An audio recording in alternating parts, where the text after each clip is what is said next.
ஏறா ஏறா வண்டியில.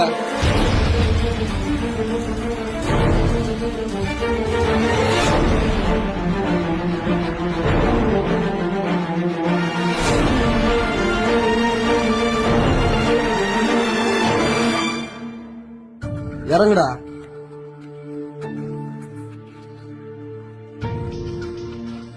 போய் பாருடா, நல்லா பாரு. பாத்தியா, உங்க அப்பா தான் உனக்காக எவ்வளவு கஷ்டப்படுறாரு பாத்தியா? யாருக்காக? எல்லாம் உனக்காக தான்டா. எவ்வளவு கஷ்டப்படுறாரு பாத்தியா? இந்த வெயில்ல நீ கஷ்டப்பட்டா அதனுடைய வலி நான் உனக்கு தெரியும்டா. இத பார்த்தா திருந்துடா. படிக்காத சுத்தி நிக்கிறீங்க. என்ன பாத்தி, நான் காலையிலே வேலை செஞ்சுட்டு போயிடுறோம். நீ நைட்டு உன் பக்கம் கஷ்டப்படுற. எல்லாம் என் பையனுக்காக தானா. என் பையன் படிச்சு பெரிய ஆளாக வரணும்னா அதுக்காக தானே இப்படி கஷ்டப்படுறேன். கண்டிப்பா நல்லா படிச்சு என் பையன் பெரிய ஆளாகி வருவானா.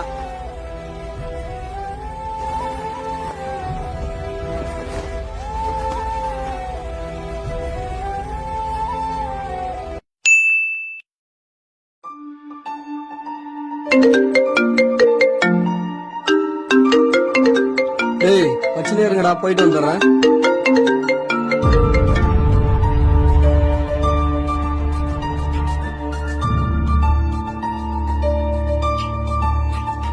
டேய் சாரி போயிட்டு வாங்கடா போலாம். மச்சான் வாடா போலாம். டேய் வாடா.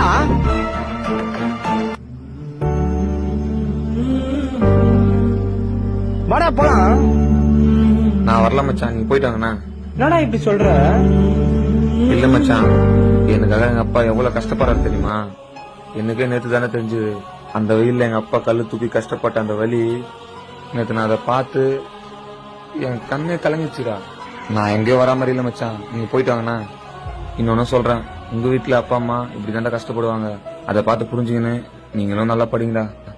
நான் இனிமேல் படி போறேன் மச்சான், என்னை விட்டுருங்கண்ணா. இதை பார்த்துட்டு இருக்க என்ன மாதிரி ஸ்டூடெண்ட்டுக்கு ஒன்று சொல்லிடுறேன். நம்மளை படிக்க வைக்க நம்ம அப்பா அம்மா எவ்வளவோ கஷ்டப்படுறாங்க. ஆனா அந்த கஷ்டத்தை நம்ம தெரிஞ்சுக்காம ஒரு விளையாட்டுத்தனமா இருக்கும்.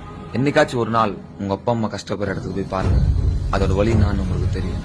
இனிமேல் இது மாதிரி பண்ணாம உங்களுக்காக கஷ்டப்படுற உங்க அப்பா அம்மாவை படிச்சு சந்தோஷமா வச்சு